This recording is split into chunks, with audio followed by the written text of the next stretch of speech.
Thank you.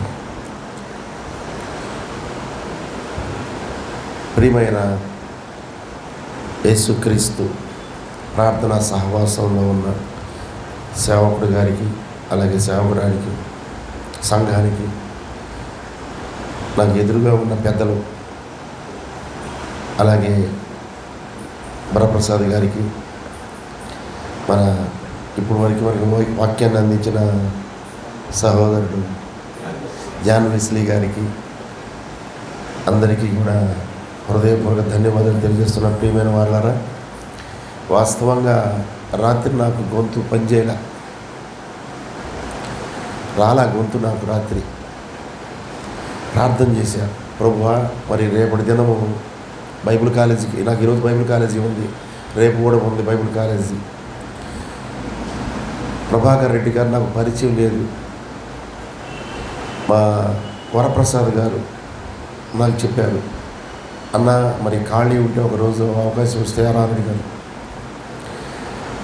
అదిగాక అన్య జనాంగముల నుండి రక్షణ పొందారు కాబట్టి నేను కూడా అన్య జనాంగముల నుండి రక్షణ పొందాను. దేవుని యొక్క విలువ, ఆయన కొరకు పడే ప్రయాస నాకు బాగా తెలుసు.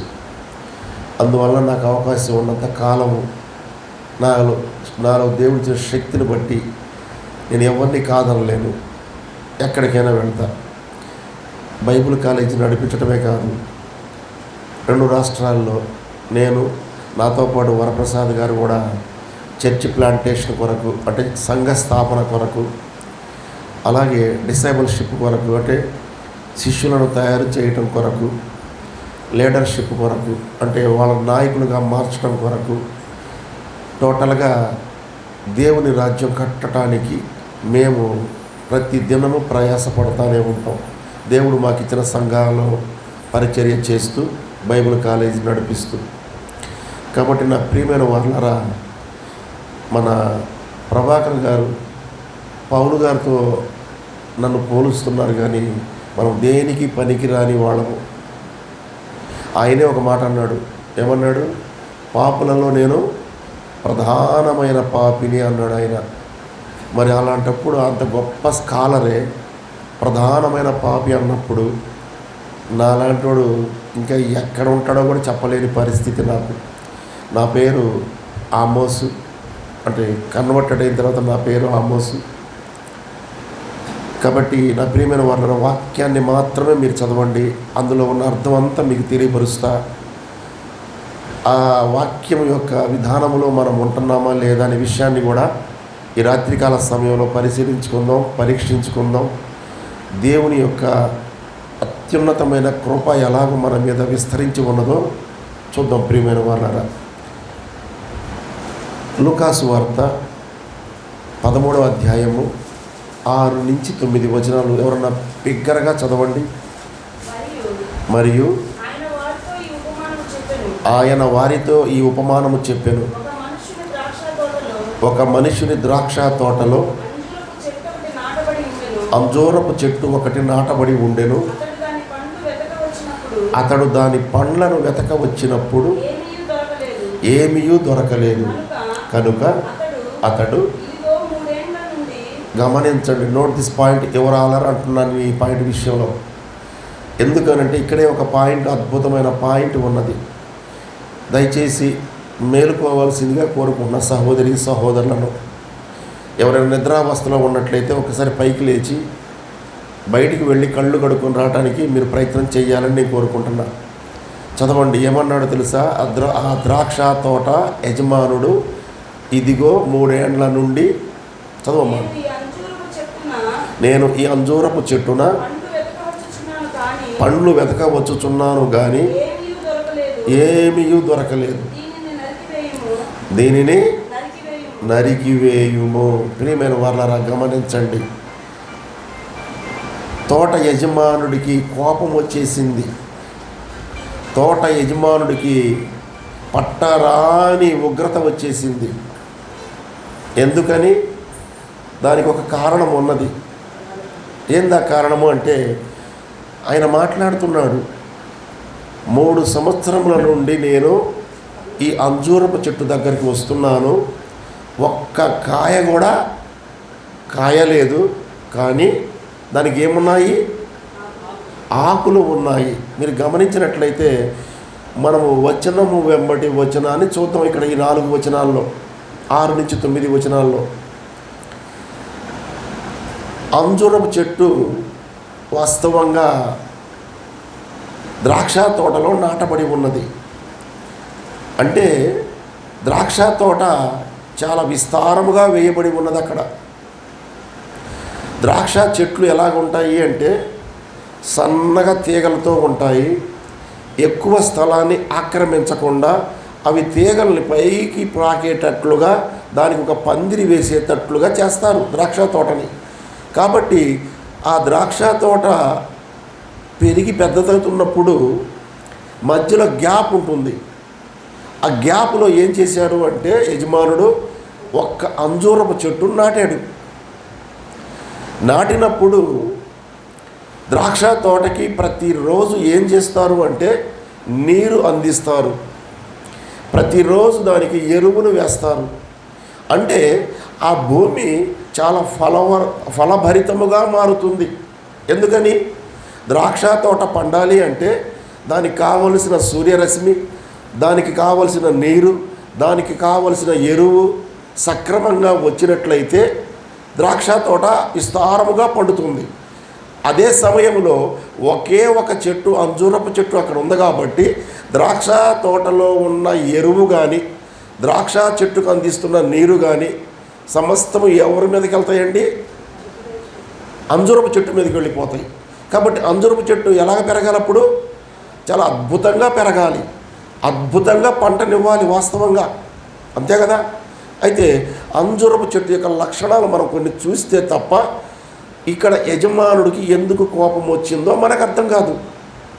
అర్థమైందా?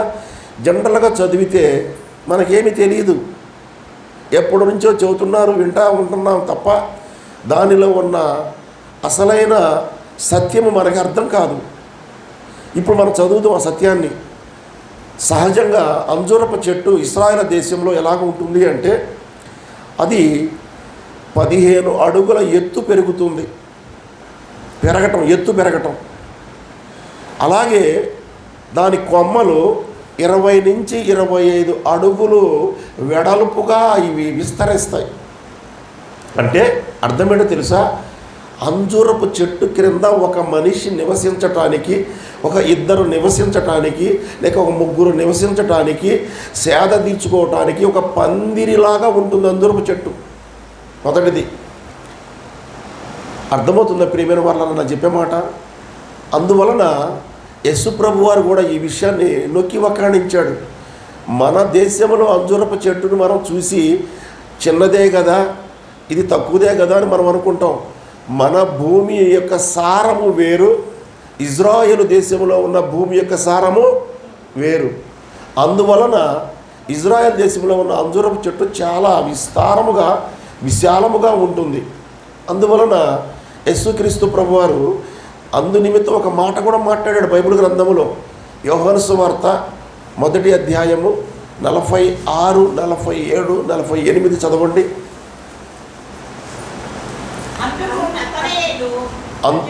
చదవండి అమ్మా. అందుకు నతానియేలు, మీరు గమనించండి ఇక్కడ సందర్భం ఏంటి అంటే యేసు ప్రభు వారి శిష్యులను సిద్ధపరుచుకునేటప్పుడు ఫిలిప్కి చెప్పి నతానియేలుని పిలుచుకురమ్మన్నప్పుడు నతానియేలు దగ్గరికి పోయి ఫిలిప్ మాట్లాడాడు. ఏమని? యేసుక్రీస్తు ప్రభువారు అనే బోధకుడు మంచి అద్భుతమైన వ్యక్తి, దేవుని రాజ్యాన్ని చక్కగా బోధిస్తున్నాడు, కుంటి వాళ్ళకి కాళ్ళు ఇస్తున్నాడు, గుడ్డి వాళ్ళకి చూపిస్తున్నాడు, అనేక రకాల అద్భుతాలు చేస్తున్నాడు, ఇంతవరకు ఆయన వలె ఎవరు చేసిన దాఖలాలు లేవు అని చెప్పినప్పుడు నతానియేలు విని ఆ మాట ఏమన్నాడో తెలుసా? చదవండి. నజరేతులో నుండి మంచిది ఏదైనా రాగలదా అంటే అర్థమేంటో తెలుసా? ఆ రోజుల్లో నజరేతులో దోపిడీ దొంగలు, దుర్మార్గం చేసేవాళ్ళు ఎక్కువ మంది ప్రబలి ఉన్నారు ఆ ఊళ్ళో. ఆ రోజుల్లో నజరేతుకు ఒక బ్యాడ్ అనమాట, చెడ్డ పేరుంది ఆ ఊరికి. అందువలన యేసు ప్రభు వారి గురించి మాట్లాడినప్పుడు నతానియేలు కూడా అలాంటి భావనలోనే మాట్లాడాడు. అప్పుడు ఫిలిప్పు మాట్లాడినప్పుడు తర్వాత వచ్చిన చదవండి, వచ్చి చూడమని ఫిలిప్పు అతనితో అనెను. యేసు నతానియేలు తన వద్దకు వచ్చుట చూచి, ఇదిగో ఇతను నిజముగా ఇశ్రాయేలీయుడు, ఇతను యందు ఏ కపటమును లేదు. చూసారా, యేసు ప్రభు వారు నతానియేలు గురించి సాక్ష్యం పలుకుతున్నప్పుడు అందులో మనకు కావలసిన అంశం వచ్చింది. తర్వాత వచ్చిన చదవండి, నన్ను నీవు ఎలాగూ ఎరుగుదువని నతనియేలు ఆయనను అడగగా, యేసు ఫిలిప్పు నిన్ను పిలవక మునుపే, అది ప్రియమైన వారు ఎక్కడున్నాడు నతనియేలు?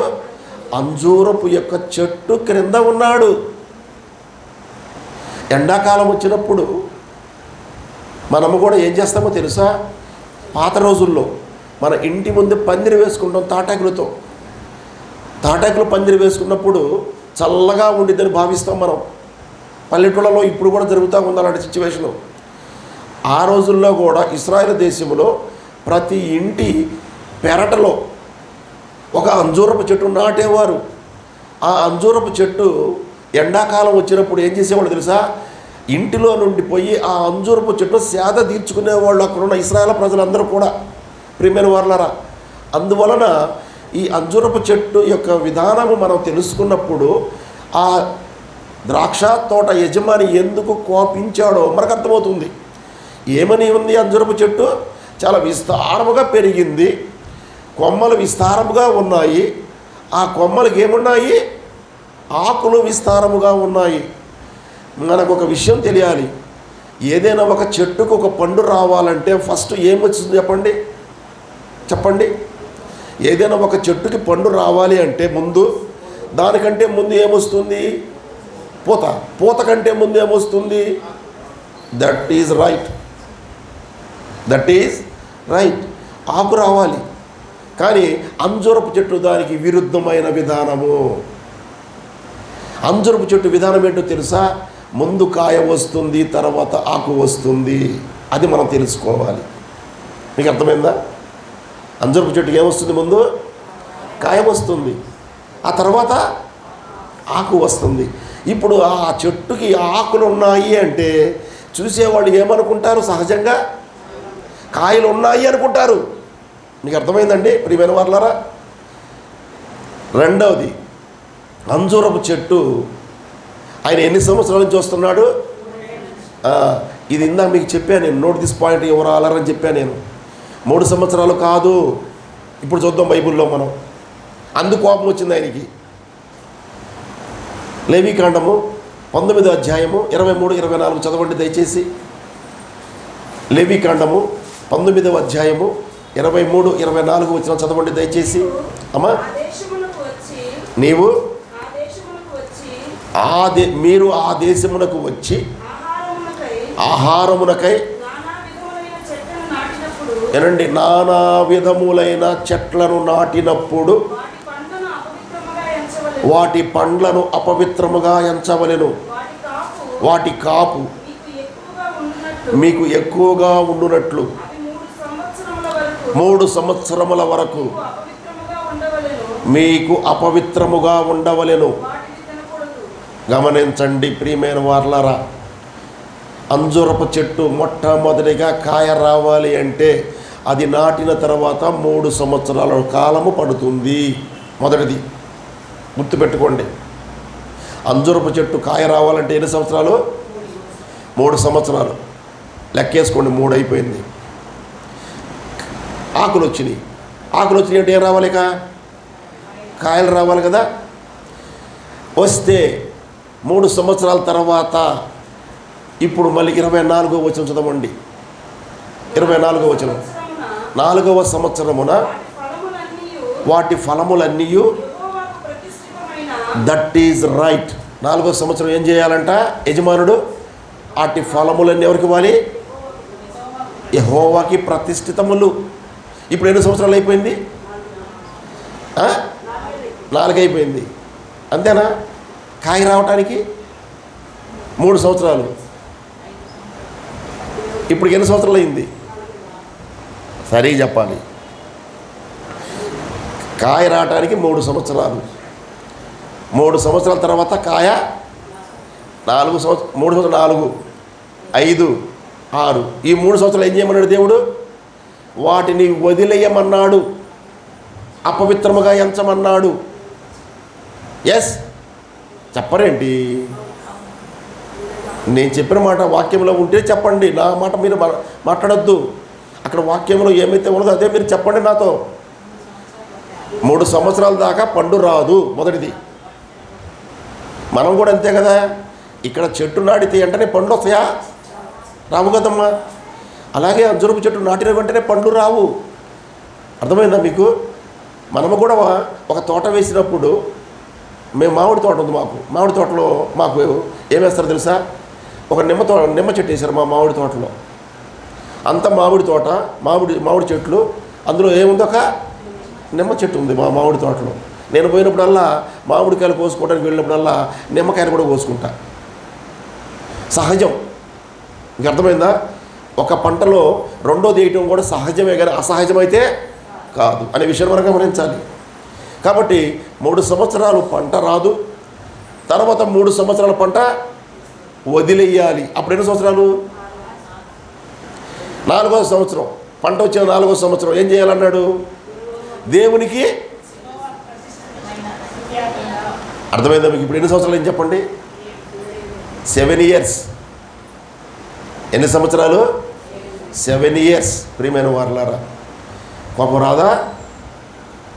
3 సంవత్సరాలకే రావాల్సిన పంట 7 సంవత్సరాలకు కూడా రాకపోతే కోపం రాదా? రాదా? రక్షణ పొంది ఎన్ని సంవత్సరాలు అయింది మనము? ఫలంగా, దేవుడికి ఇష్టమైన ఫలభరితంగా మనం మారిపోయామా? దేవుడు కూడా మనల్ని చూస్తున్నాడు ప్రతి సంవత్సరం కూడా. నా వాక్యం విన్నారు, నా శిలువ కార్యాన్ని చూశారు, నా రక్తంతో కడగబడ్డారు అని మాట్లాడుతున్నారు, కానీ మీలో ఏమీ లేదు. ఆకులు ఉన్నాయి కానీ మీలో ఏమీ లేవు, ఫలము లేదు. ఇశ్రాయేలు జాతిని దేవుడు మాట్లాడుతున్నాడు ఇక్కడ. ఇశ్రాయేలు ప్రజలతో దేవుడు మాట్లాడుతున్నాడు ఇక్కడ. అంజూరపు చెట్టు దేవుడికి అవసరం లేదు. దేవుడికి చెట్ల గురించి అవసరము లేదు. దేవుడి చెట్ల గురించి మాట్లాడాల్సిన అవసరం లేదు. ఎందుకో తెలుసా? దేవుడు ఈ సృష్టి మొత్తాన్ని నోటి మాట ద్వారా చేశాడు, కానీ మనిషిని మాత్రం తన స్వరూపము చొప్పున, తన పోలిక చొప్పున ప్రత్యేకముగా తన చేత్తో చేసి తన జీవవాయువును ఊది ఆయన బిడ్డగా ఏర్పాటు చేసుకున్నాడు. ఆ బిడ్డ రక్షణ పొంది ఆయన్ని ఆరాధించే వ్యక్తిగా ఉండాలని ఆయన కోరిక. ఎలా ఆరాధించాలి అంటే ఆయన కోరుకుంటున్నాడు. ఎలాగ ఆరాధించాలో అది కూడా చూద్దాం మనం, ప్రియమైన వారలారా. కాబట్టి ఈ అంజూరపు చెట్టు, ఆ తోట యజమానుడు వస్తున్నాడు, చూస్తున్నాడు, పోతున్నాడు, వస్తున్నాడు, చూస్తున్నాడు, పోతున్నాడు, వస్తున్నాడు, చూస్తున్నాడు, పోతున్నాడు, జరుగుతూనే ఉంది. అప్పుడు తోట యజమానుడికి ఏమనుకున్నాడంటే, నా తోటలో ఉన్న స్థలమునే అది వ్యర్థమైపోతుంది, కాబట్టి ఈ చెట్టుని నరికి వేస్తే, ఈ చెట్టు స్థానంలో ఇంకొకటి వేస్తే అది ఫలిస్తుంది కదా అని అనుకున్నాడండి. అర్థమైందనుకుంటా. ఇదే అంజూరపు చెట్టుని ఒకసారి యేసుక్రీస్తు ప్రభువారు నరికేశాడు, శపించాడు. చూడండి ఒకసారి చూద్దాం. అది కూడా మత్తయి సువార్త 21వ అధ్యాయము 18, 19 వచనాలు చదవండి. మత్తయి సువార్త 21, 18, 19 వచనాలు. ఉదయమందు పట్టణమునకు మరలా వెళ్ళుచు. గమనించండి, పట్టణమునకు మరలా అంటే అంతకుముందు కూడా పట్టణం అంటే ఏంటో తెలుసా మీకు? యెరూషలేము. పట్టణం అంటే ఏంటి? మనము రేపు మార్చిలోనో ఏప్రిల్లోనో జరుపుకుంటామే, ఏందది? Good week. ఏ వీక్ అది? చెప్పరేంటి? గుడ్ ఫ్రైడే కాదు నేను చెప్తుంది, గుడ్ వీక్ అన్నా నేను. గుడ్ వీక్ అంటే ఏంటండి? మీరు అన్ని చోట్లకి వెళ్తూ ఉంటారు కదా. గుడ్ వీక్ అంటే ఏంటండి? మ్యూజిక్ ప్లేయర్స్ని అడుగుతున్నా, మీరు అన్ని చోట్లకి వెళ్తూ ఉంటారు. గుడ్ వీక్ అంటే ఏంటండి? మంచి వారము. గుడ్ వీక్ అంటే అర్థమేంటి తెలుసా? మంచి వారము. ఆ మంచి వారంలోనే గుడ్ ఫ్రైడే ఉంది. మీకు అర్థమైంది అనుకుంటా. యేసు ప్రభువారిని సిలువ మరణానికి అప్పగించే సమయము 7 రోజులు. గుడ్ వీక్ అంటారు దాన్ని. మనం భలే ఆచరిస్తాం వాటన్నిటినీ. అర్థమైందా? కానీ ఆ గుడ్ వీక్లో జరిగిన సందర్భము సోమవారము, అంతకుముందు ఆదివారము. ఏం జరిగిందంటారండి? అంతకుముందు ఆదివారము ఏం జరిగింది? యెరూషలేము ప్రవేశము జరిగింది. రారాజు యెరూషలేము ప్రవేశము అంటే ఆయన ఏం చేశాడో తెలుసా? ప్రతిరోజు పగలంతా యెరూషలేములో ఉన్నాడు, నైట్ అంతా బేతనియాలో ఉన్నాడు. మీకు అర్థమవుతుందా ప్రియమైన వాళ్ళరా? యెరూషలేము నుండి బేతనియాకి పోవాలంటే 3 కిలోమీటర్లు. ఎలా పోవాలో తెలుసా? యెరూషలేము దాటిన తర్వాత కొండ ఎక్కి కొండ దిగి పోతే బేతనియా. అలాగా యెరూషలేములో ఆయన రారాజుగా స్తుతించబడి ఆదివారము, మట్ల ఆదివారము, ఏం ఆదివారం? మట్టల ఆదివారం రాజుగా స్తుతించబడి జయ జయ ధ్వానాలు అయిపోయిన తర్వాత ఆ రాత్రి యెరూషలేము నుండి మళ్ళా బేతనియాకి వెళ్ళాడు. బేతనియాలో ఎవరు ఉన్నారండి? మరియా, మార్తా, లాజరు వారి ఇంటికి వెళ్ళాడు. అక్కడ స్టే చేసి అక్కడ సువార్తను ప్రకటించాడు వాళ్ళకి. మళ్ళా అర్థమైందా? మార్నింగ్ 6 అయింది. మళ్ళా 6 అవ్వగానే అక్కడి నుంచి మరలా బయలుదేరి పట్టణానికి వస్తున్నాడు. ఉదయం పూట ఎక్కడికి వస్తున్నాడు? పట్టణానికి వస్తున్నాడు. పట్టణం అంటే ఏంటి? యెరూషలేము. సోమవారము. ఏ వారం ఇది? ఇప్పుడు చదవండి మీరు 18వ వచనం. అమ్మా ఒక్కళ్ళే చదవండి. పట్టణమునకు వెళ్ళుచుండగా ఆయన ఆకలి కొనెను. అప్పుడు త్రోవ ప్రక్కన ఉన్న ఒక అంజూరపు చెట్టును చూచి దాని వద్దకు రాగా దాని యందు ఆకులు తప్ప గమనించండి. ఇక్కడ కూడా మరలా సేమ్ ప్రాసెస్. దాని ఎందు ఏమున్నాయి? దూరం నుంచి చూశాడు. ఇంత చెప్పాక ఆకుందంటే ఏముండిద్ది? కాయ ఉండిద్ది అంతే. అంజూరపు చెట్టు ఇశ్రాయేల్ దేశంలో సంవత్సరానికి 2 పంటలు ఇస్తుంది. 2 పంటలు. ఇప్పుడు యేసుప్రభువు వారు చూసింది ఏ నెలలో తెలుసా? ఏప్రిల్ నెల. మనకి ఏప్రిల్ నెల. ఏప్రిల్ నెలలో పచ్చికాయలు వస్తాయి. ఏప్రిల్ నెల ఏమొస్తాయి? పచ్చికాయలు వస్తాయి. అవి తింటారు, ఆకలిస్తాయి. ఆగస్టు సెప్టెంబర్ నెలలో పక్వానికి వస్తాయి, 2వ పంట. అవి ఏం చేస్తారు సార్? తింటారు, ఔషధంగా వాడతారు. మీకు అర్థమైందా? పండిన అంజూరపు కాయ ఏం చేస్తారో తెలుసా? తింటారు, ఔషధముగా వాడతారు. అందుకనే మన హిజ్కియాకి మరణకరమైన రోగం వచ్చింది, క్యాన్సర్ గడ్డ ఈ మీద. అప్పుడు యెషయాతో దేవుడు చెబుతాడు, ఆ అంజూరపు ముద్ద తీసుకొచ్చి ఆయనకి, అప్పుడు ఆయన ఏమవుతాడు? స్వస్థపరుస్తాడు. అర్థమైంది ప్రియమైన వాళ్ళారా? కాబట్టి యేసు ప్రభు వారు చూసినప్పుడు ఆకులు ఉన్నాయి. ఆకులు ఏమీ తెలియజేస్తున్నాయో తెలుసా? ఇశ్రాయేలు జాతికి దేవుడు ఉపమానము లేకుండా బైబిల్ని బోధించలేదు. ఎందుకని? ఇందాక సార్ ఒక మాట అన్నారు, మా ప్రజలకు అర్థమయ్యే రీతిలో ఆమోస్ గారు ఒకేం చెప్పాలన్నారు. నేను ఆంధ్ర వాడిని, నేను తెలుగు వాడిని, నేను మీ పక్కనున్న గుంటూరు వాడిని, కాబట్టి నా భాష మీకు అర్థమవుతుంది అని నేను అనుకుంటా. అర్థమవుతుందా మీకు? అర్థమవుతుంది అనుకుంటా. కాబట్టి ప్రియమైన వారులారా, కాయలు కనపడగానే యేసుక్రీస్తు ప్రభువారు, ఆకులు కనపడగానే యేసుక్రీస్తు ప్రభువారు కాయలు ఉంటాయి అనుకున్నాడు. ఆయనకి ఆకలి వేసింది. వచ్చాడు, చూశాడు. ఎలా చూడు తెలుసా? ఆకలి కదా, ఆతృతగా చూశాడు. కాయ చూస్తుంటే కనపడతల్లా, ఆకు ఆకు ఆకు ఆకు ఆకు ఆకు పట్టుకొని చూస్తున్నాడు. ఏ ఆకు కిందన్నా ఒక్క ఫలభరితమైన పండు ఉంటుందేమో అని. సంఘములో ఆయన కూడా రక్షించిన ప్రజలను చూస్తున్నాడు. ఒక్కరన్న ఫలభరితంగా నా కొరకు ఉన్నారా ఈ సంఘములో అని చూస్తున్నాడు. ప్రియమైన వాళ్ళారా,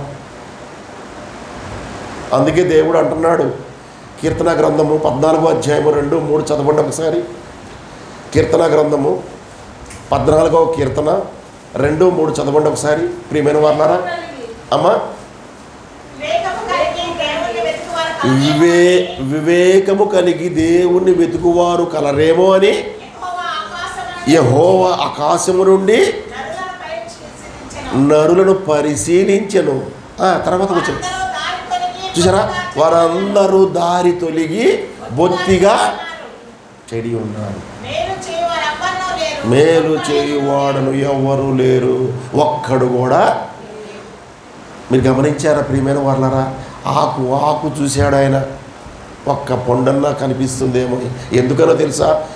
నా రక్తాన్ని వీళ్ళ కొరకు నేను చిందించాను, నా దైవత్వాన్ని విడిచిపెట్టాను, నేను గొప్ప దేవుడను, నేను దేవదూతలు నన్ను పరిశుద్ధుడు పరిశుద్ధుడు పరిశుద్ధుడి ప్రతి గానములతో కొని ఆడబడుతున్న నేను రిక్తుడుగా వీరి కొరకు వచ్చాను, వీరిని ప్రేమించి వీరి కొరకు ఈ లోకానికి మానవుడిగా వచ్చి ఆ కలువరి సిలువలో నా రక్తమంతటిని కార్చి మీకోసం అందిస్తే, నా ప్రాణం మీకు అందిస్తే, మీరు ఒక్క వ్యక్తి కూడా నా కొరకు ఫలభరితముగా లేరని ఆయన బాధపడుతున్నాడు. నా ప్రియమైన వాళ్ళరా, అంజూరపు చెట్టు ఆయనకు అవసరంలా, ఆయనకు కావాల్సింది మనిషి యొక్క హృదయము. ఇశ్రాయేలులు ఎట్లాగా ఉన్నారో తెలుసా? ఈ అంజూరపు చెట్టు ఆకుల వలె ప్రవర్తిస్తున్నారు, చూడటానికి భక్తి పరులుగా ఉన్నారు. మీకు అర్థమవుతుందా? వాళ్ళు ఎలాంటి భక్తో తెలుసా?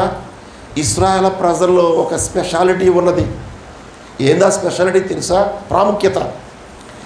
దేవుని మందిరాన్ని ప్రాణము కంటే ఎక్కువగా ప్రేమిస్తారు, అందులో ఉన్న దేవుణ్ణి కాదు. మీకు అర్థమైందనుకుంటాను ఆ మాట. దేవుని మందిరాన్ని ప్రాణం కంటే ఎక్కువగా ప్రేమిస్తారు. మీకు అర్థమవుతుందా? కానీ అందులో ఉన్న దేవుని మాత్రం కాదు. ఈ ఆకులు వాళ్ళ యొక్క మతపరమైన ఆచార సంప్రదాయాలను సూచిస్తున్నాయి, పారంపర్యమైన ఆచారాలను సూచిస్తున్నాయి. పైకి భక్తి కలిగిన వారిగా ఉన్నారు కానీ లోపల అలాగా ఉన్నారని దేవుడి బాధ. అందుకనే యెషయా గ్రంథము 29:13 చదవండి, వాళ్ళు ఎలాగ ప్రవర్తిస్తున్నారో దేవుడు చెబుతున్నాడు. యెషయా గ్రంథము 29:13 చదవండి ఒకసారి. ప్రభువు ఇలాగ సెలవిచ్చుతున్నాడు, ఈ ప్రజలు గమనించండి, నోటి మాట హృదయముతో కాదు, నోటి మాటతో నా వద్దకు వచ్చుచున్నారు. మళ్ళీ అక్కడ ఏముంది? కానీ వారి హృదయము, చెప్పండి నాకు. అది ప్రియమైన వాళ్ళరా, ఆకులు కనపడుతున్నాయి. రక్షణ పొందామని మనము కూడా ప్రతి ఆదివారము ప్రభాకర్ గారు చెప్పినప్పుడు మీటింగ్ ఉందనగానే బైబిల్ పట్టుకొని చక్కగా మందిరానికి వస్తాం. ఎందుకని? ఆదివారం మందిరానికి వెళ్ళకపోతే బాగోదు. రక్షణ పొందామని చెప్పుతున్నాం కాబట్టి రోజు పోయి కూర్చోవాలి మందిరంలో. ఎక్కడన్నా మీటింగ్ ఉందంటే చెప్పు, వచ్చేస్తామని వస్తారు తప్ప హృదయంలో ఏమి లేదు, ఏమి లేదు. దేవుడు లేడు. ఇశ్రాయేలుకే కాదు, మనకి కూడా దేవుడు లేడు. ఇందాక సహోదరుడు చక్కగా చెప్పాడు, అద్భుతంగా చెప్పాడు. రెండోదిగా ఇర్మియా గ్రంథము 7వ అధ్యాయము 4వ వచనం చదవండి. ఇర్మియా గ్రంథము 7వ అధ్యాయము 4 చదవండి. గమనించండి, చూసారా? ఈ స్థలము ఎంపసైజ్ చేస్తున్నాడు దేవుడు. ఎంపసైజ్ అంటే తెలుసా? వారి యొక్క తప్పును ఎత్తి ఎత్తి ఎత్తి చూపిస్తున్నాడు దేవుడు అనే విషయాన్ని గమనించాలి అందరూ కూడా. ఈ స్థలము యెహోవా ఆలయము, ఈ స్థలము యెహోవా ఆలయము, ఈ స్థలము యెహోవా ఆలయము అని మీరు చెప్పుకొనుచున్నారు కానీ. అబ్బా, అర్థమైందా మీ అందరికీ? ఏ మాటలయ్యి? అదండి ప్రియమైన వారలారా, ఇశ్రాయేల్ ప్రజలందరూ కూడా అలాంటి మోసకరమైన భక్తి కలిగి ఉన్నారు. అందుకనే దేవుడు చూశాడు, మండిపోయింది ఆయనకి. అర్థమైందా? నేను మీకోసం ఇంత చేస్తే మీరేం చేస్తున్నారు? నటిస్తున్నారు, నన్నే మోసం చేస్తున్నారు, నన్ను ప్రేమిస్తున్నానని చెప్పి, నా మందిరానికి వస్తున్నామని చెప్పి, బైబిల్ పట్టుకొని పాటలు పాడుతూ, ప్రార్థన చేస్తూ, ఆరాధన చేస్తూ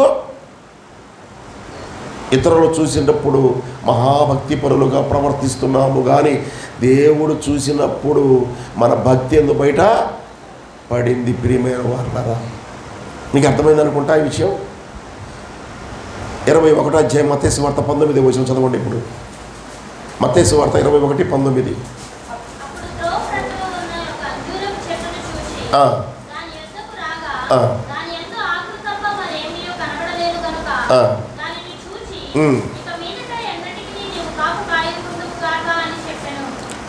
అర్థమైందా ప్రియమైన వారులారా అని చెప్పి ఇంకా ఏం చేశాడు చదవండి. తర్వాత తక్షణమే అంజూరపు చెట్టు ఏమైపోయింది? ఎండిపోయింది. ప్రియమైన వారులారా, దేవుడు చూస్తున్నాడు, దేవుడు చూస్తున్నాడు, మరొకసారి చూస్తున్నాడు. నువ్వు ఫలిస్తావా లేదా? నా కొరకు జీవిస్తావా లేదా? నీ హృదయంలో నుండి లోకం తీసివేస్తావా లేదా? నేను రక్షణ పొందాను అని అనుకుంటున్నావా? పైకి భక్తి కలిగి నటిస్తున్నావా? నటన ఏం చేస్తున్నాడు తెలుసా? మనల్ని ఎండిపోజేస్తుంది దేవుని వాక్యము. అంటే ఏం తెలుసా? నాశనానికి తీసుకువెళుతుంది. ప్రియమైన వారులారా, నాశనం అంత ఈజీ కాదు, మనం అనుకున్నంత ఈజీ కాదు. ఎండిపోయిందంటే అర్థం ఏంటో తెలుసా? అగ్నిగుండములో పడవేస్తాడు మానవుణ్ణి. ఆ అగ్నిగుండం ఎంత భయంకరంగా ఉంటుందో తెలుసా ప్రియమైన వారులారా? మార్కు 9:48. మార్కు 9:48.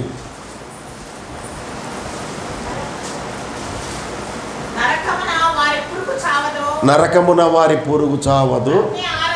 ప్రియమైన వారులారా గమనించండి, నరకమున వారి పురుగు చావదు. పురుగుతో సమానుడు మానవుడు. అంటే పాపము చేసిన వ్యక్తి దేవుడు దేంతో చూస్తున్నాడు తెలుసా? ఒక పురుగుతో చూస్తున్నాడు. అంటే తాను ప్రేమించి తన స్వరూపమందు తన పోలికనందు పుట్టించిన తన బిడ్డని ఎలాగ చూస్తున్నాడో తెలుసా? మాట వినకపోతే, మారు మనసు పొందకపోతే, రక్షణ పొంది కూడా నిజమైన దేవుడి హృదయంలో నింపుకోకపోతే పురుగు కంటే హీనముగా చూస్తున్నాడు దేవుడు. ప్రియమైన వారులారా,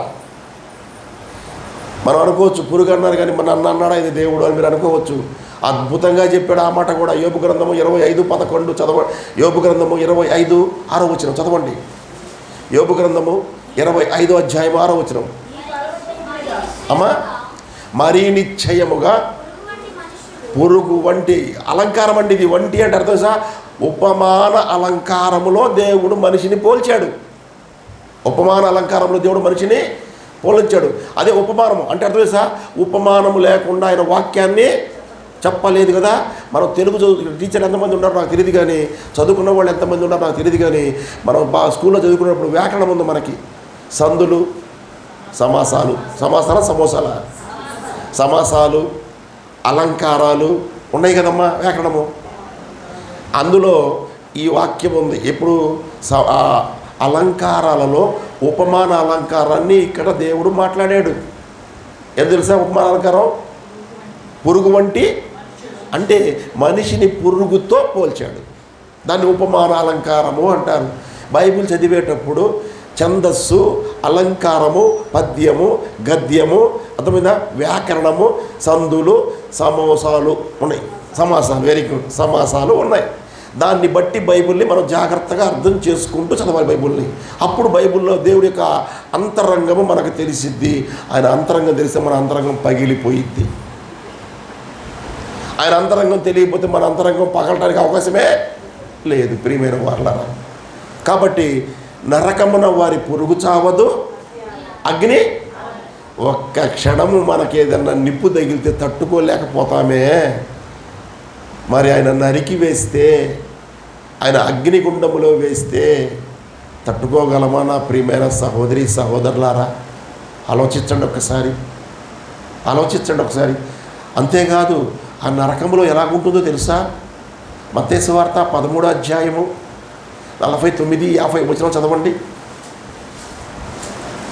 మత్తయి సువార్త 13వ అధ్యాయము 49-50 చదవండి ఒకసారి.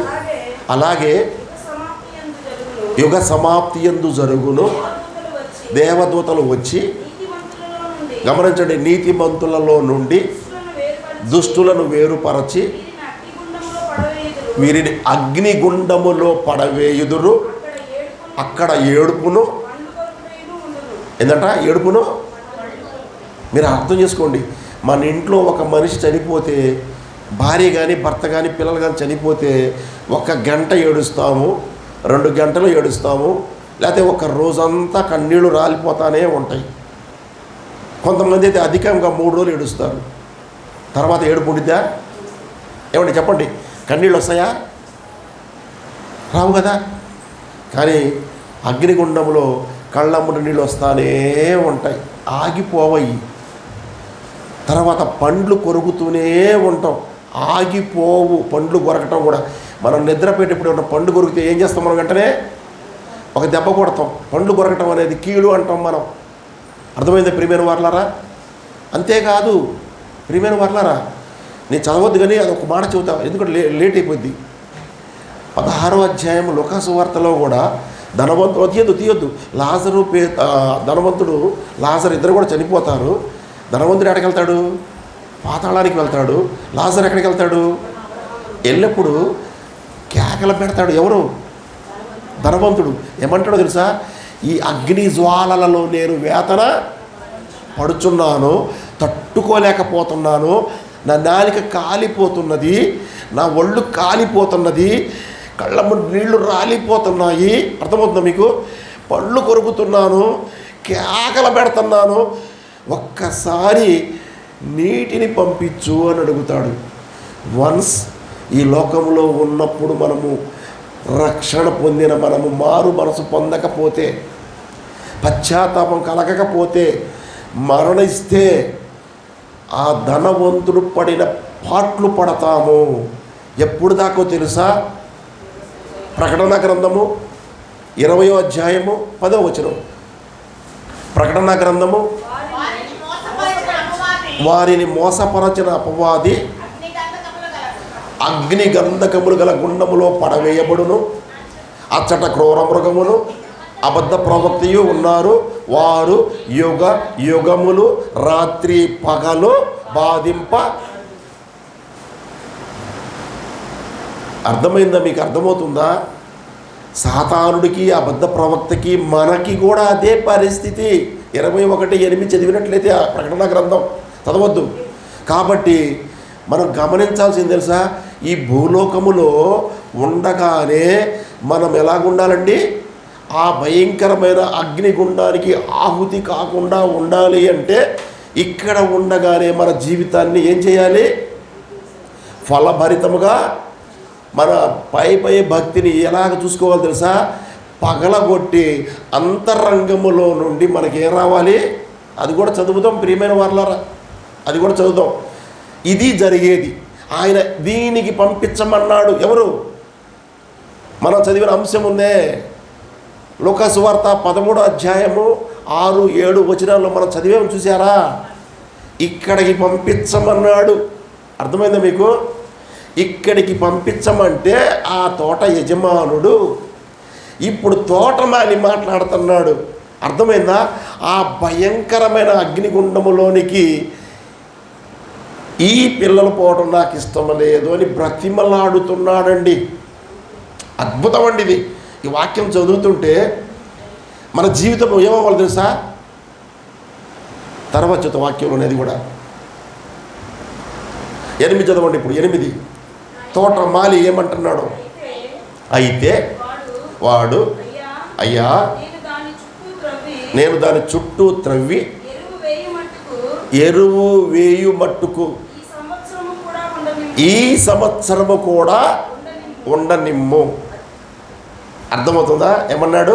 ఈ సంవత్సరము కూడా ఉండనిమ్ము. ఏనండి జాగ్రత్తగా. ఇప్పుడు తోటమాలి యజమానుడిని ప్రార్థిస్తున్నాడు.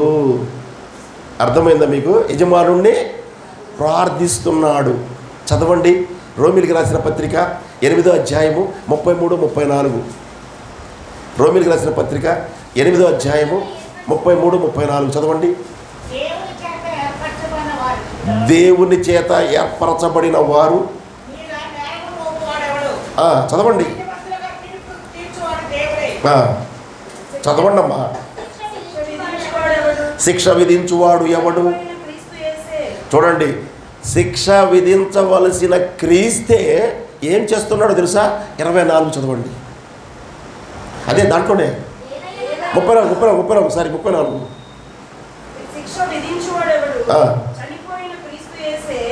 అంతేకాదు మృతులలో నుండి లేచిన వాడును, దేవుని కుడిపార్శ్వమున ఉన్నవాడును, మన కొరకు విజ్ఞాపనము కూడా చేయువాడును ఆయనే. అది ప్రియమైన వాళ్ళరా, ఇంకా నువ్వు చావలేదు అంటే, ఇంకా నువ్వు నరకానికి పోలేదు అంటే, నువ్వు రక్షణ పొందిన తర్వాత ఇంకా దేవుడికి ఫలభరితంగా లేవు అంటే, ఈ పాటికి నిన్ను నరకములో వేయాలి దేవుని ఉగ్రత.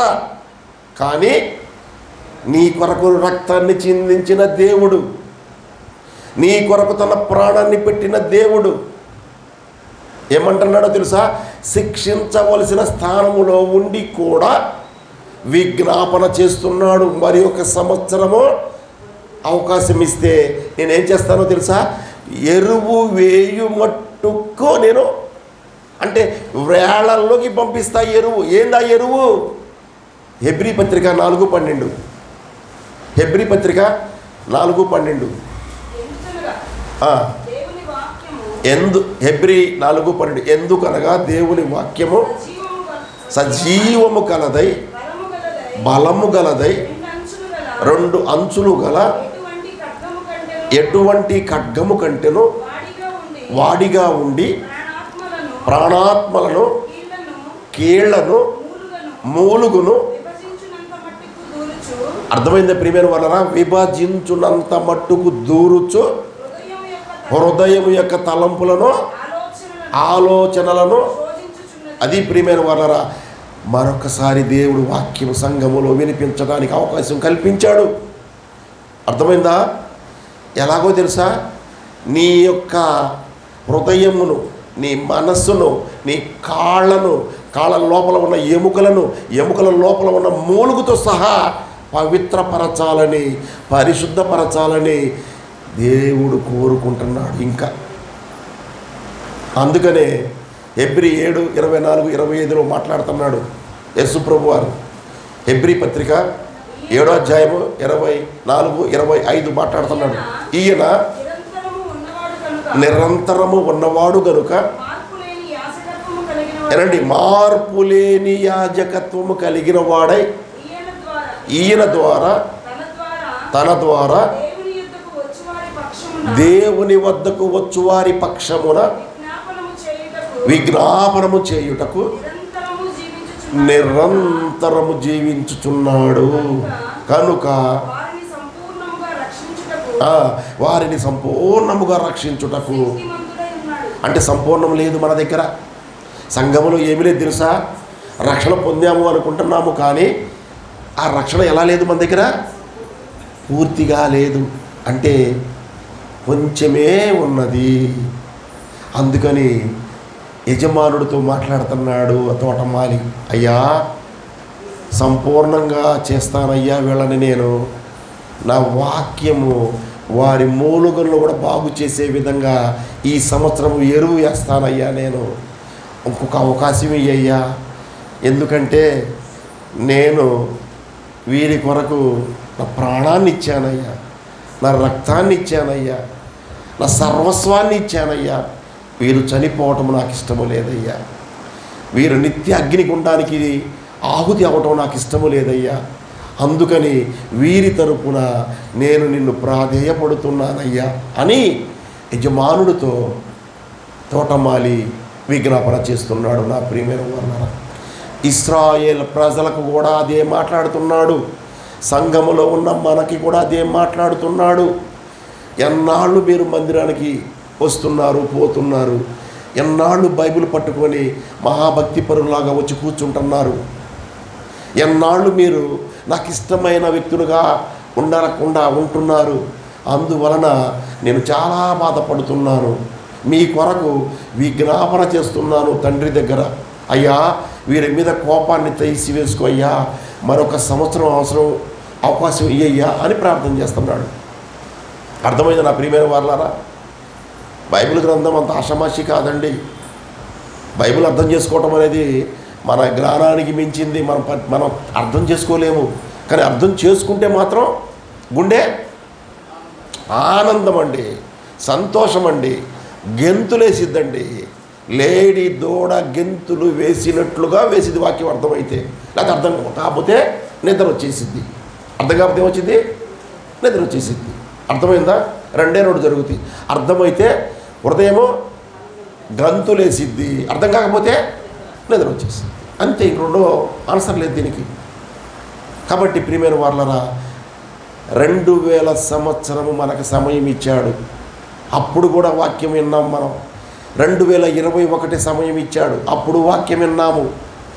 2022 సమయం ఇచ్చాడు, అప్పుడు వాక్యం విన్నాము. 2023 సమయం ఇచ్చాడు, అప్పుడు వాక్యం విన్నాము. 2024 సమయం ఇచ్చాడు, అప్పుడు వాక్యం విన్నాము. 2025 సంవత్సరం అనే నూతన సంవత్సర దయా కిరీటాన్ని నీ తల మీద బహుమానముగా పెట్టి ఆయన విజ్ఞాపన చేస్తున్నాడు. నా ప్రియమైన వాళ్ళరా, అర్థమైందా? అద్భుతం కదా? అద్భుతమా కాదా? ఇప్పుడు లూకాసు వార్త 13:9 అది ఫలించినా సరే లేని ఎడల నరికించి వేయమని. డెఫినెట్లీ ఏముంది? ఫలిస్తే పరలోకం, ఫలించకపోతే నరకం. కన్ఫామ్డ్గా ఉన్నాయి. అందుకే బైబిల్లో అద్భుతమైన దేవుడు అద్భుతంగా పెట్టాడండి. సామెతలు 16:4 చదవండి ఒకసారి. సామెతల గ్రంథము 16:4 చదవండి. దేవుడు చదవండి. యెహోవా ప్రతి వస్తువును దాని పని నిమిత్తము కలగజేసెను. నాశన దినమునకు ఆయన భక్తిహీనులను, నాశన దినమునకు ఆయన ఏం చేశాడు? చెట్టు నరికేసే దినమున ఆయన సిద్ధముగా ఉంచాడు. ప్రియమైన వార్లరా, అందులో నువ్వున్నావా? నువ్వున్నావా? నువ్వున్నావా? నువ్వున్నావా? నువ్వున్నావా? నేనున్నానా? మనమున్నామా? జాగ్రత్త. ఇప్పుడు జాగ్రత్త పడమని చెబుతున్నాడు. మరొక సంవత్సరం ఇచ్చాడు, 25 సంవత్సరం, 2025. అందుకని దేవుడు అంటున్నాడు, ఏమంటున్నాడు తెలుసా? ఇందాక సార్ ఒక మాట అన్నాడు, అద్భుతంగా అందించాడు నాకు ఆ మాటని. కొరింథీయులకు రాసిన 2వ పత్రిక 7వ అధ్యాయము 9, 10, 11 చదవండి. కొరింథీయులకు రాసిన 2వ పత్రిక 7వ అధ్యాయము 9, 10, 11. జాగ్రత్తగా రండి. మీరు దుఃఖపడితీరని నేను సంతోషించడం లేదు, కానీ మీరు దుఃఖపడి ఏందంట కావాల్సింది? చాలామంది చర్చకు వస్తారు, ఎవరిని కామెంట్ చేయండి, నేను లోకంలో జరిగేది చెబుతున్నా. ఇందాక పాస్టర్ గారు కూడా చాలా ఆవేదనతో తన బాధను వెళ్ళకెక్కారు. ఇక్కడ చాలామంది చర్చికి వస్తుంటారు, ఏం చేస్తారు తెలుసా? ప్రార్థన చేస్తారు. ఎంతసేపు చేస్తారు తెలుసా? 2 గంటలు, 3 గంటలు, 4 గంటలు చేస్తారు. ఇంటికి పోగానే ఏదైనా సమస్య రాగానే ఏమవుతుంది చెప్పండి? కోపం, ఆవేశం, ఏం మాట్లాడుతున్నా కూడా మనకి తెలియదు. అంతే కదా? వెంటనే ఏమవుతున్నాం? మనం తప్పిపోతున్నాం. అర్థమైందా? అప్పుడు ఇక్కడికి వచ్చి నువ్వు ప్రార్థన చేసేవే, ఏడుపు ప్రార్థన, అది పౌలు గారు ఏమంటాడు తెలుసా? ఆ ప్రార్థన నన్ను ఏమో సంతోష పెట్టిద్ది అనుకుంటున్నారా? అదే మాట దేవుడిది కూడా. అర్థమైందా మీకు? ఇశ్రాయేలు ప్రజలు అలాంటి భయంకరమైన పనులు బాగా చేస్తారు. ఎలాగో తెలుసా? వాళ్ళు మహాభక్తి పరులమని వేషధారణతో బజార్ ఉంది కదా, దాన్ని జంక్షన్ అంటారు. జంక్షన్ ఏమంటారండి? జంక్షన్ తెలుగులో ఏమంటారు? కూడలి. వీళ్ళు ఏం చేస్తుందా? పోతా కూడలిలో టెంగమని మోకాళ్ళ నుంచి ప్రార్థన చేస్తారు. ఇప్పుడు అటు పోయేవాళ్ళు ఇటు పోయేవాళ్ళు ఇలా చూసి ఏమంటారు చెప్పండి? ఎంత భక్తి పరులు ఈరు అనుకుంటారు వాళ్ళని. అర్థమైందా మీకు? ముస్లిమ్స్ కూడా ఇక్కడ ముస్లిమ్స్ కూడా మసీదులో సౌండ్ ఏర్పడగానే టెంగమని ఇక్కడ పనిచేసే వాళ్ళందరూ పని ఆపేసి తల మీద గుడ్డ పెట్టేసి కూర్చుంటారు. అవునా? మళ్ళీ అయిపోగలనే. ప్రియమైన వారలారా, గమనించండి. అందుకని పౌలు గారు స్పష్టంగా చెబుతున్నాడు, నీ దుఃఖభరితమైన ఏడుపు ప్రార్థన, నీ దుఃఖభరితమైన ఏడుపు ఆరాధన, నీ దుఃఖభరితమైన ఏడుపు నన్ను సంతోష పెట్టదు, దేవుణ్ణి కూడా. అంటే నువ్వు పడే దుఃఖం ఏంటో తెలుసా అని చెబుతూ ఏ దుఃఖం కావాలో కూడా చెబుతున్నాడు బైబిల్లో దేవుడు పౌలు గారి ద్వారా. చదవండి 9 బాగా స్పష్టంగా, 10, 11 చదవండి. మా 9 పూర్తిగా చదవండి. మీరు దుఃఖపడితిరని సంతోషించుట లేదు కానీ మీరు దుఃఖపడి మారు మనస్సు పొందితిరని నేను సంతోషించుచున్నాను. ఎలయనగా ఏ విషయములోనైనను నా వలన మీరు నష్టము పొందకుండుటకై ఏందంట? దైవ చిత్తానుసారముగా. లోకానుసారమైన దుఃఖము దైవ చిత్తానుసారమైన దుఃఖానికి ఉన్న వ్యత్యాసాన్ని తెలియజేస్తూ ఉన్నాడు పౌలు గారు. అంటే రక్షణ పొందిన ఈ వ్యక్తి యొక్క జీవితంలో 2 జరుగుతూ ఉంటాయి. ఒకటి, చర్చికి వచ్చే వాళ్ళ గురించే మాట్లాడుతున్నాడండి, బయట ఉన్న ప్రజల గురించి మాట్లాడటం లేదు దేవుడు ఇక్కడ.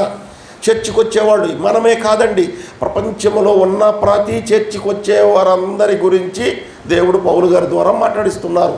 యూనివర్సల్ ట్రూత్ అన్నమాట ఇది. నన్ను నిన్ను అనుకోకూడదు ఇక్కడ. ప్రపంచంలో ఉన్న ప్రతి సహవాసములో ఉన్న ప్రజల గురించి. అంటే ఎవరా ప్రజలు అంటే రక్షణ పొందిన విశ్వాసులమని భ్రమలో ఉన్న చదవండి ఇప్పుడు. దైవ చిత్తానుసారమైన దుఃఖము రక్షణార్థమైన మారు మనస్సును కలగును. ఈ మారు మనస్సు అది దుఃఖాన్ని పుట్టించదు. రక్షణ వచ్చిందంటే ఆనందము. రక్షణ వచ్చిందంటే ఏమండి, నువ్వు ఇప్పుడే నరకానికి పోతున్నావు, ఆ అగ్నిగుండంలో వేదన పడబోతున్నావు, కేకలు పెట్టబోతున్నావు, ఏడుస్తున్నావు, నాకు నీళ్లు కావాలని రోదన పెడుతున్నావు, పండ్లు కొరుకుతున్నావు అనే భావన ఒక్క క్షణంలో నీకు పోతే ఎలా కనిపించిందంటే నీకు అది లేదు. నువ్వు పరలోకం వస్తున్నావు, నువ్వు దేవుడితో నిత్యము ఆయనతో సహవాసం కలిగి ఉంటావు, నీకు మరణము లేదు ఇంకా అన్నప్పుడు ఎలా ఉండిద్దండి? దుఃఖం ఉండిద్దా, సంతోషం ఉండిద్దా? సంతోషం అండి. అర్థమైందా? సంతోషం అండి. అదే మాట్లాడుతున్నాడు. రక్షణ పొంది నువ్వు నరకాన్ని తప్పిస్తే సంతోషపడాల్సింది పోయి ఏడుస్తున్నావేందయ్యా బాబు? చదవండి.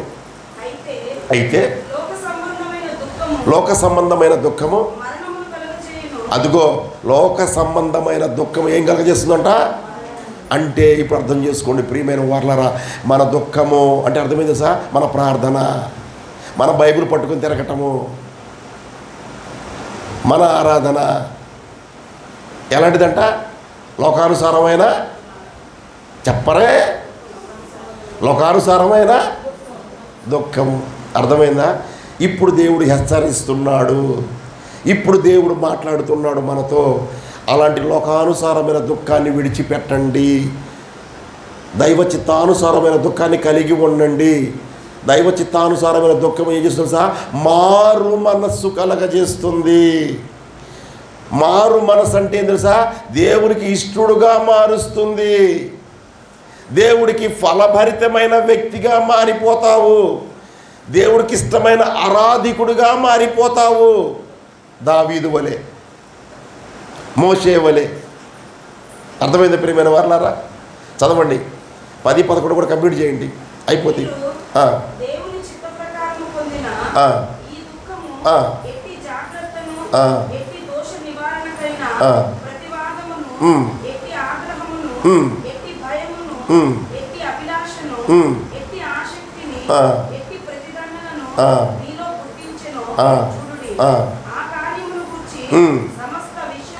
ఏనండి, దైవ చిత్తానుసారమైన దుఃఖం అంట అర్థమవుతుందా?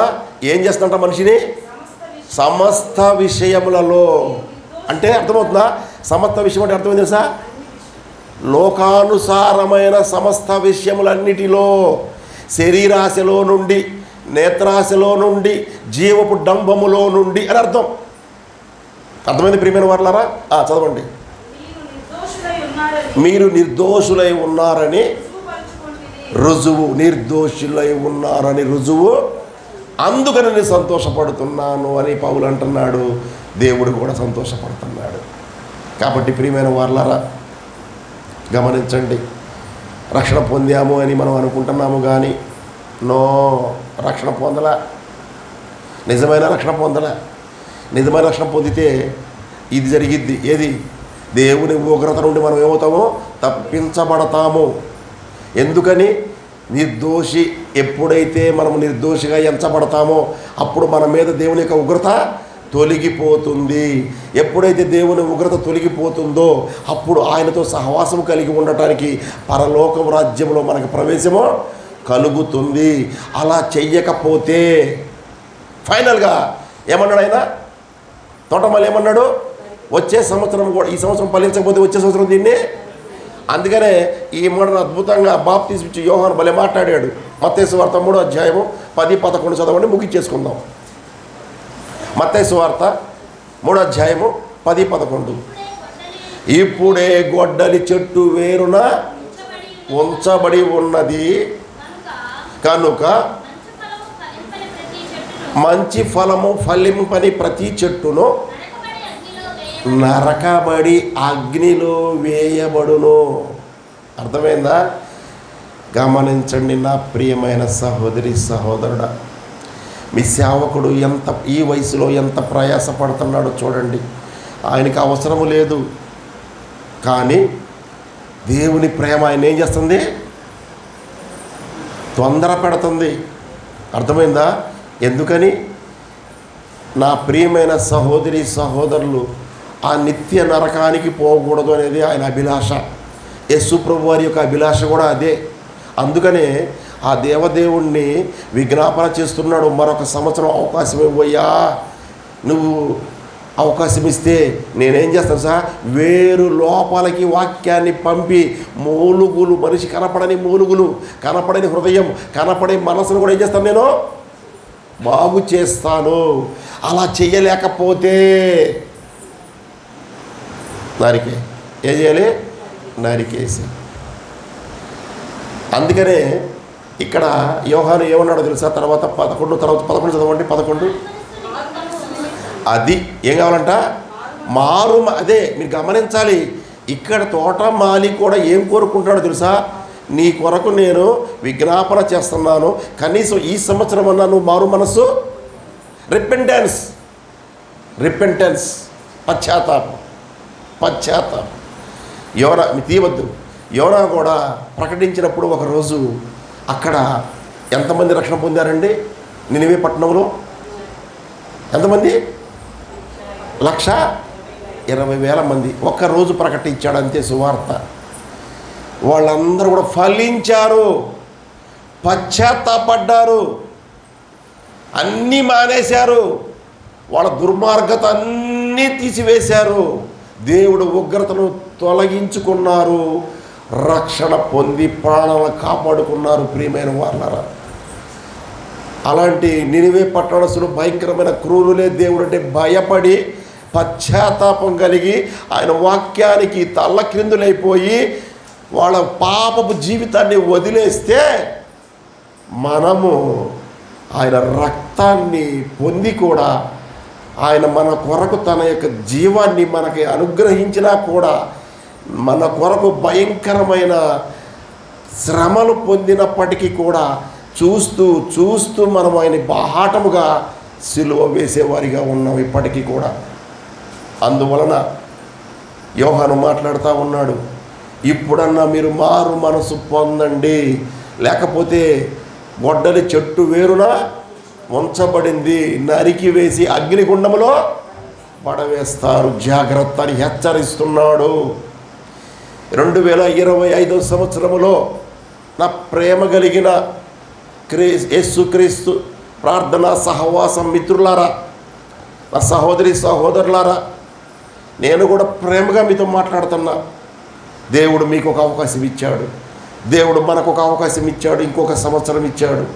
ఈ సంవత్సరంలో మనము దేవుడిని బాధ పెట్టకుండా మన హృదయాలు మార్చుకొని, మన తలంపులు మార్చుకొని, మన జీవితాన్ని మార్చుకొని, మన ఆలోచనలు మార్చుకొని దేవుడి వైపుకు నడుస్తూ ఆయనకి ఇష్టలుగా ఉన్నట్లయితే ఆయన మనల్ని ఏం చేస్తాడు?